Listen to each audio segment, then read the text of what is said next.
Welcome back to the Love Your Story podcast. I'm Lori Lee, and I'm here for the second installment of my interview with Amanda Grow, Healing Body and Mind.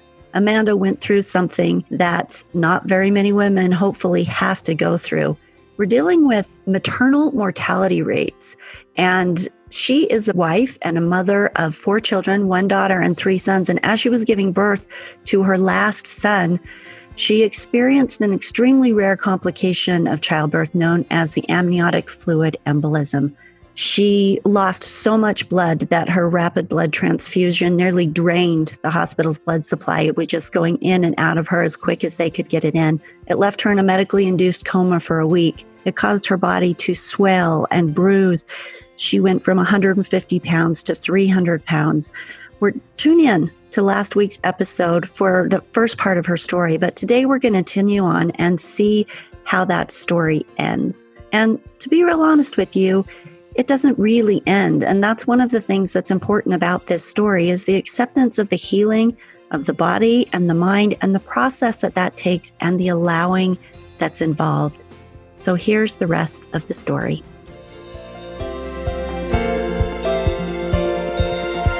Stories are our lives in language.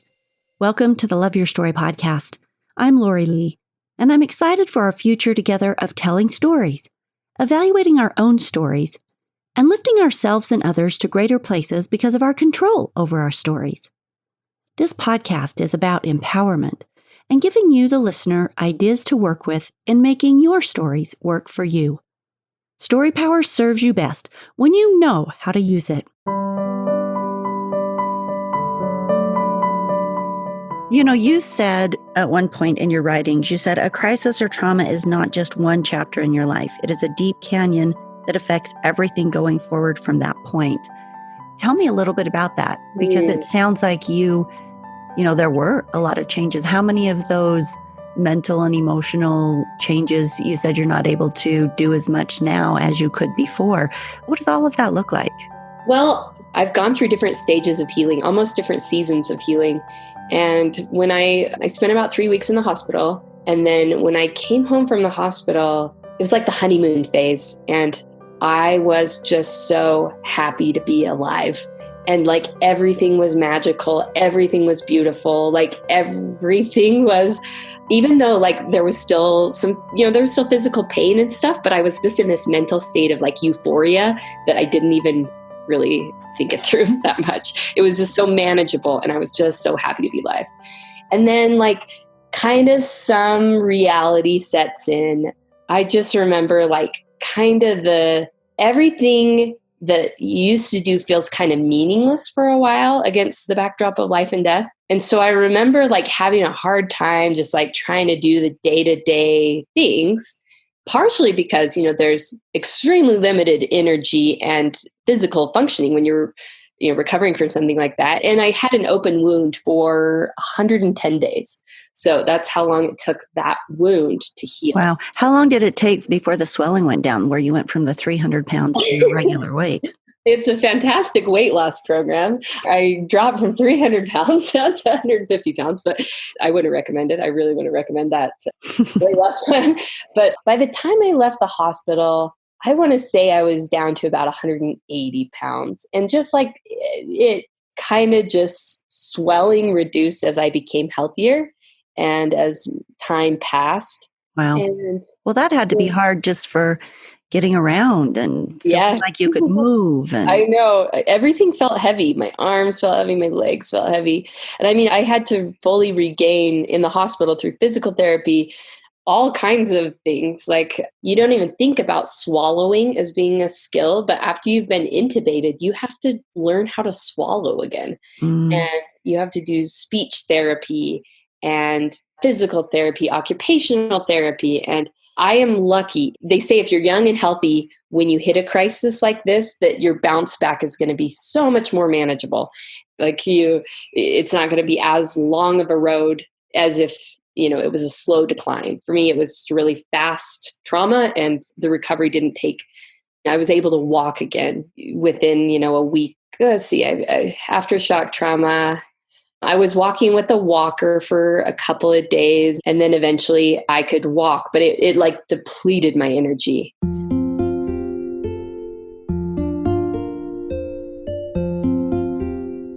I remember one time, like one of the last days of the hospital, to prove it to myself, I wanted to walk down to the NICU to see the baby. So, I had like my husband in my mom's arms, but I walked down myself. But by the time I got down there, I collapsed into the chair and fell asleep and didn't even hold the baby because I was so tired.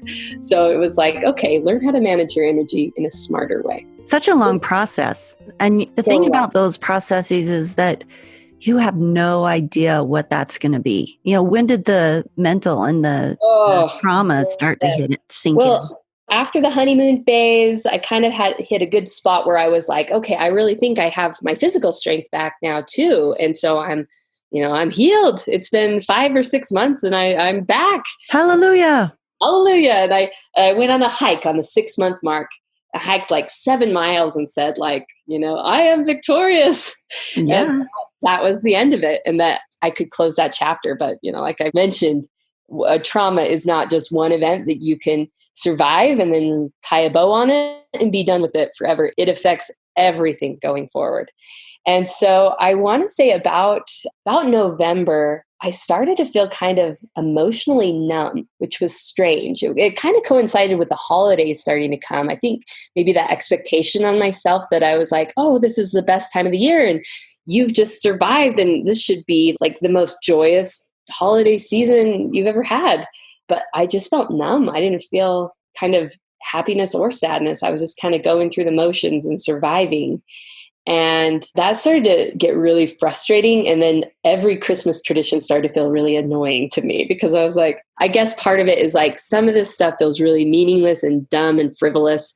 And since I wasn't feeling anything, it is kind of escalated those thoughts. Sure. That's actually kind of interesting as a perspective shift of what has meaning and what doesn't, and sort of a nice time to purge out stuff. You're like, this is. Isn't that true? Kind of a purging of like, you know what? We don't have to bake sugar cookies every Christmas. Like this doesn't add happiness to my life. So it was just a kind of, but the hard part was I wasn't finding anything that was making me happy. Like, even I loved giving gifts. I loved, thinking up the great gifts for my kids and ordering them and thinking through thoughtful things. And like, I dutifully bought some stuff for my kids on Black Friday and had it shipped. But like every other person in my life got a gift card. Like I put no thought, no effort, no joy. Like I just couldn't find any happiness. And what was that from? What caused it was so strange. And I can't really explain it other than it was depression setting in. And they had recommended at the hospital that my husband and I see a PTSD counselor.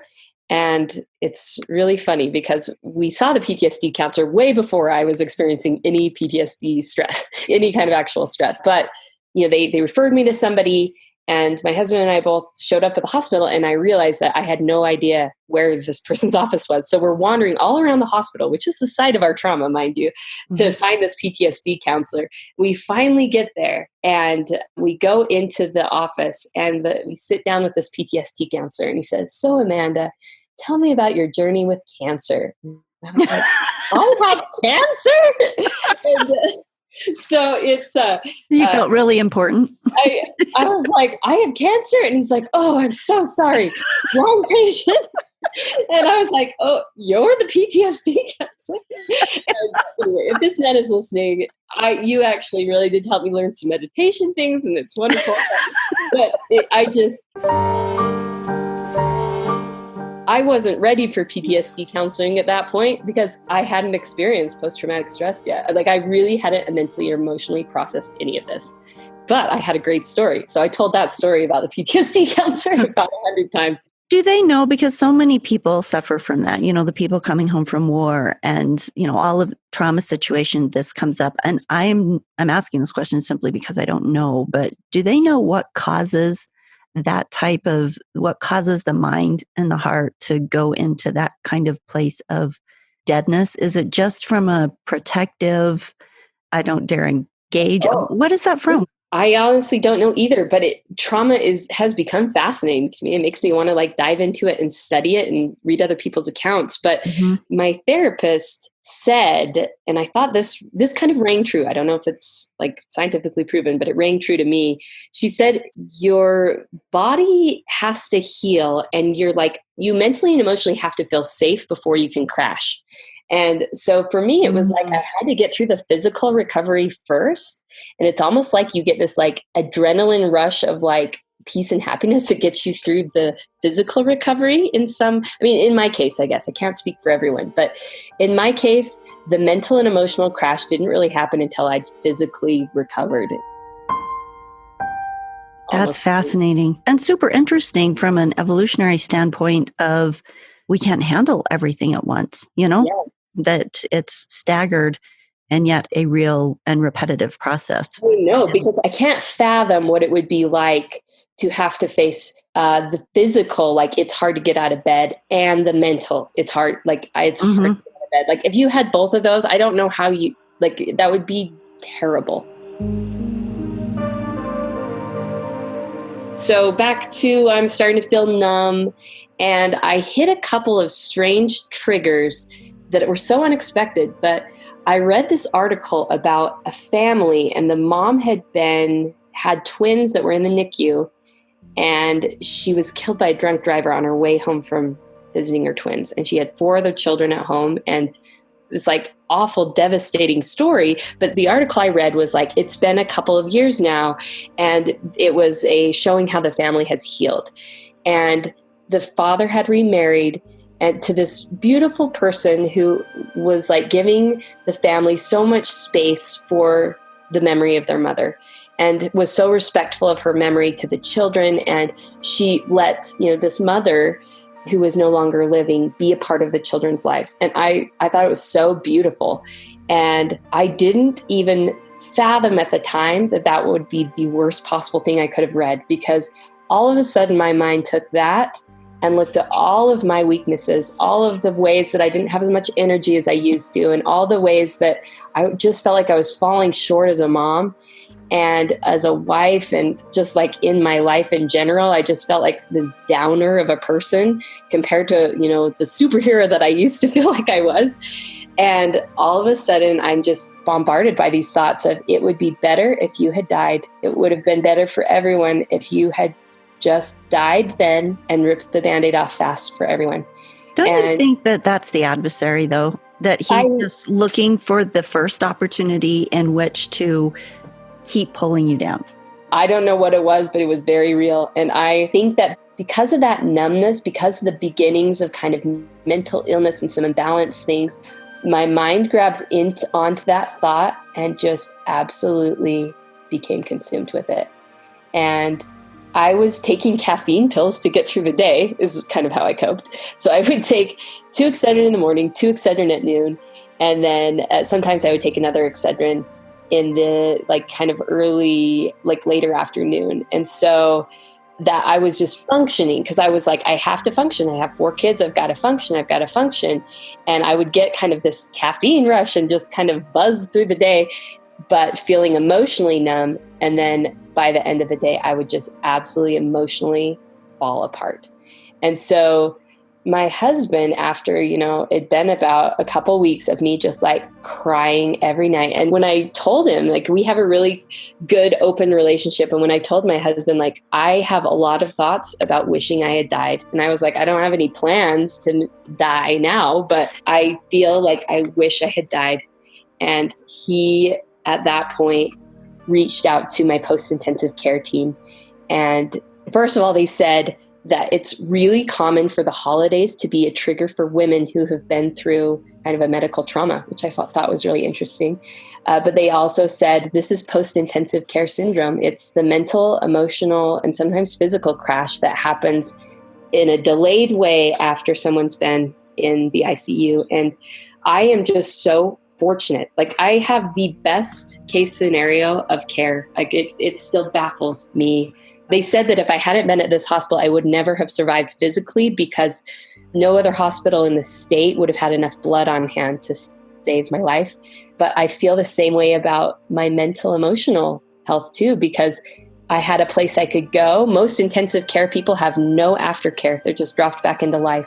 But we had a lifeline, and they reached out to my doctors. My doctor brought me in, had this long conversation with me about how normal this is. She prescribed some medication to just help me kind of get through this emotional crash. And also I started seeing a counselor.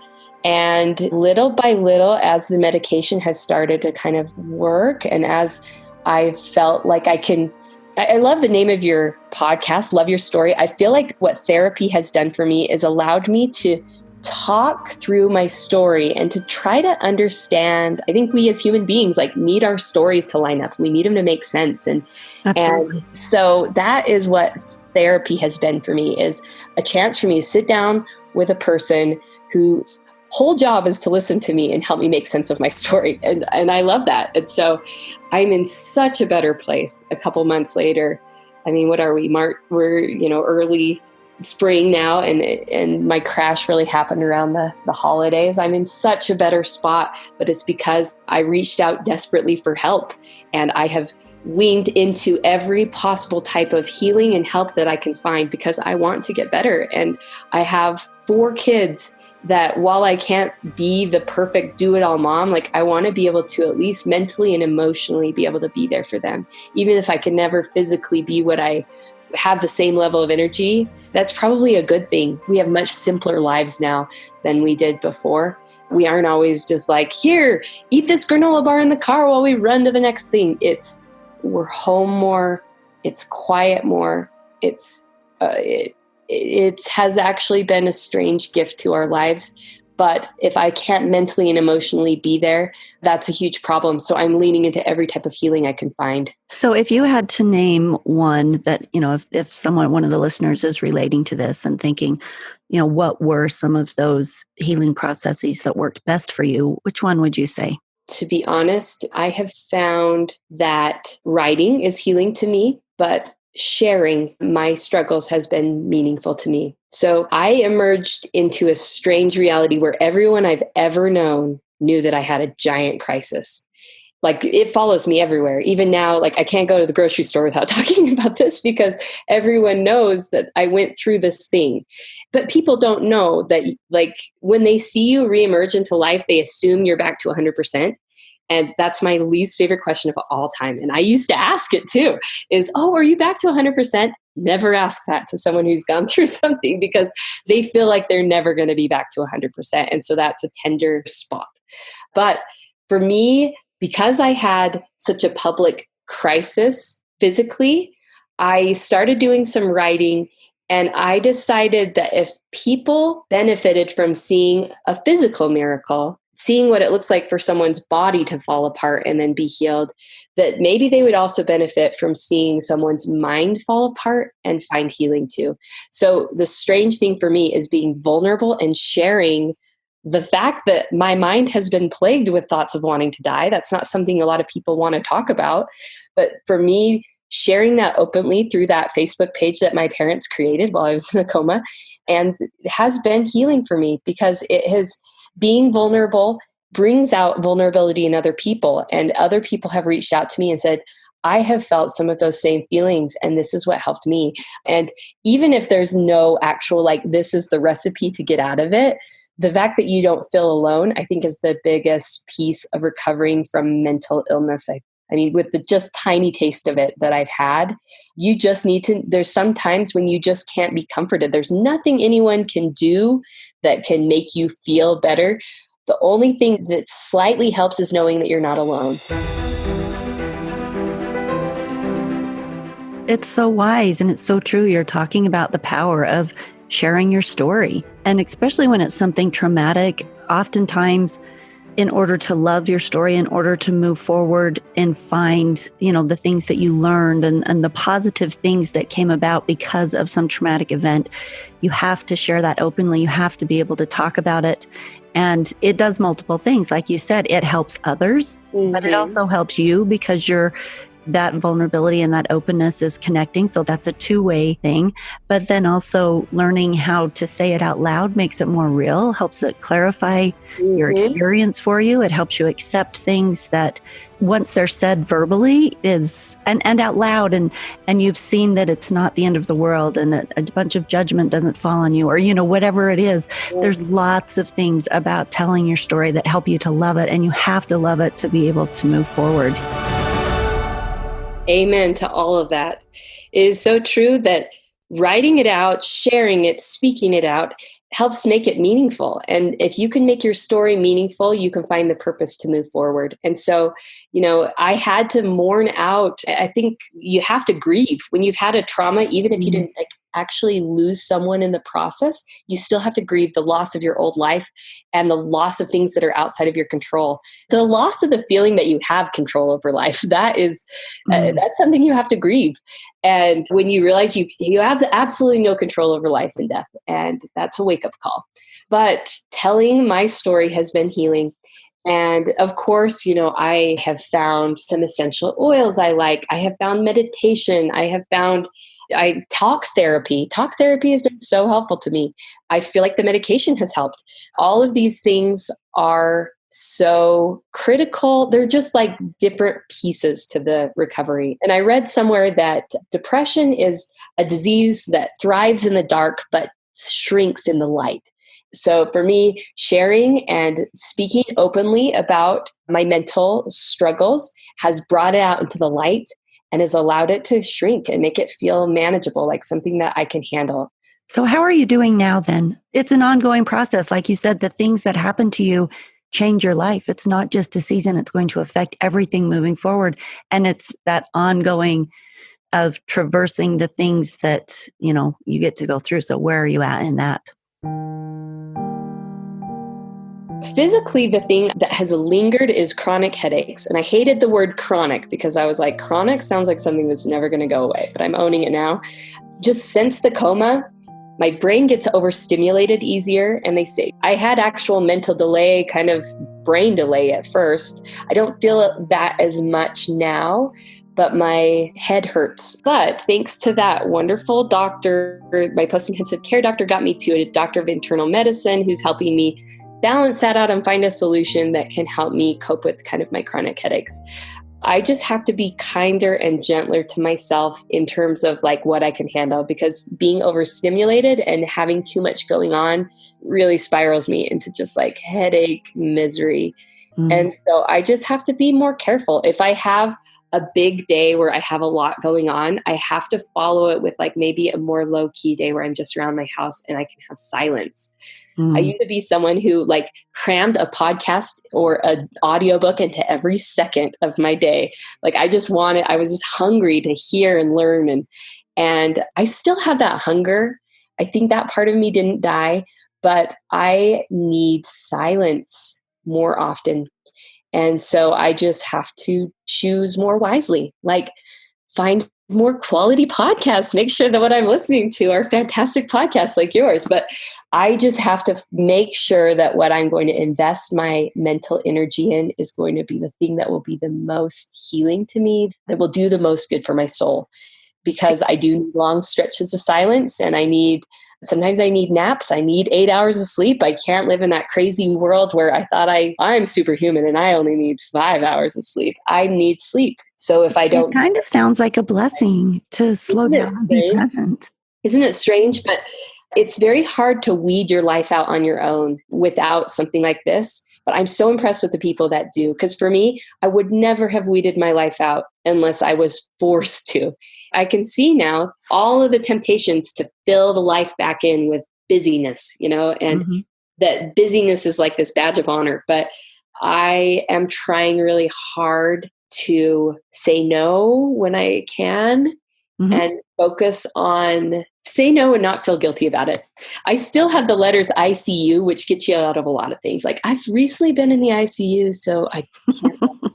I'm sorry. But, I don't know if that's going to last my entire life. Like, 15 years ago, I was in the ICU, so no. So I can't help you. I can't help you with the school fundraiser. I'm sorry. But it's really true. Like, I kind of feel bad for people that don't have a nice excuse like me, because you get roped into doing everything. And you know what, though? The people who don't, there's a very empowering realization that we all get to implement if we choose. And that is simply that you don't have to explain to somebody when you say no. You have a right to, take stock of your personal situation, and even whether you just want to or not, and say no without an explanation if it's something you deem that's not going to work for you. And that's just a right that we need to embrace. Isn't that true? My mom always tells me, no is a complete sentence. You don't have to say anything else. You can just say no, period. I like that. So as we close up here, tell me, do you have one bit of advice or final thought that you would want the listeners to know about your story or that you've learned? I would say that healing is something that needs its own timeline. It can't be rushed. It's not going to fit into our plans. That we have to feel it as it comes. We have to seek help and be open to the help that others offer. Somebody told me really soon after this, I got home from the hospital, to just feel every emotion as it comes. And I think that freedom has helped me heal in a much better way, because I haven't suppressed anything. I have said, I feel survivor's guilt right now. I feel depressed right now. Like, everything that I felt, by allowing myself to feel it, I think it allows me to heal from it, or face it better. So that would be my advice. Feel every emotion as it comes, and don't expect that healing will happen on your timeline. Just let it happen on the timeline that it needs to happen. That's great advice, Amanda. Thank you. And thank you so much for sharing your story. You're a great storyteller. Thank you. I love this podcast. I'm excited to listen to more episodes. Thank you. Have a good day. Thanks, Lori. Bye. Sometimes in hindsight, I think that we gloss over the real process of climbing out of those dark holes that take us to the brink of our strength. Mental and emotional recovery are significantly harder than a physical recovery. And as we've talked about, they mercifully happen at different times. That physical recovery comes first, and then you get to deal with the mental recovery that comes from any space of trauma. It can be a really long road to becoming whole. And even then, we will most certainly not be the same. One of the things that I loved about Amanda's story is this concept of change. When something happens to us, it's not that it happens and then we move on being the same person. Something happens to us and we become a different person because of that experience. Sometimes what we must grieve is the loss of who we were. And this is all a normal part of growth and life and being human. Amanda's story and feelings about her story focus on these concepts of acknowledging the real journey, of being willing to seek help, of feeling every emotion as it comes. I love those tips. Your challenge this week is to think about your own journey. Is there a space where you have expected yourself to bounce back more quickly, or expected someone else to bounce back and just get back into that normal without a sensitivity to the length and the depth of that process in our lives? Consider what this looks like in your circles and see if there isn't a place where you need to check in and allow and nurture yourself or somebody else. See if there isn't a space where you maybe need to seek for help, or a space where you need to allow yourself to feel the raw emotions that come to you instead of editing them. Thank you for being here today for the rest of Amanda's story. And as always, remember the website. You can go there to get your copy of my new book, Life, Living Intentional and Fearless Every Day, the 21 Life Connection Challenges. You can also hop on Amazon to buy that. Just Google the name or my name, Lori Lee. And don't forget, on the website, you can also buy Love Your Story t-shirts or listen to all the past podcast episodes, grab links to share those episodes with people you know that might benefit from them. And you can also reach out there to contact me. We'll see you next week on the Love Your Story podcast.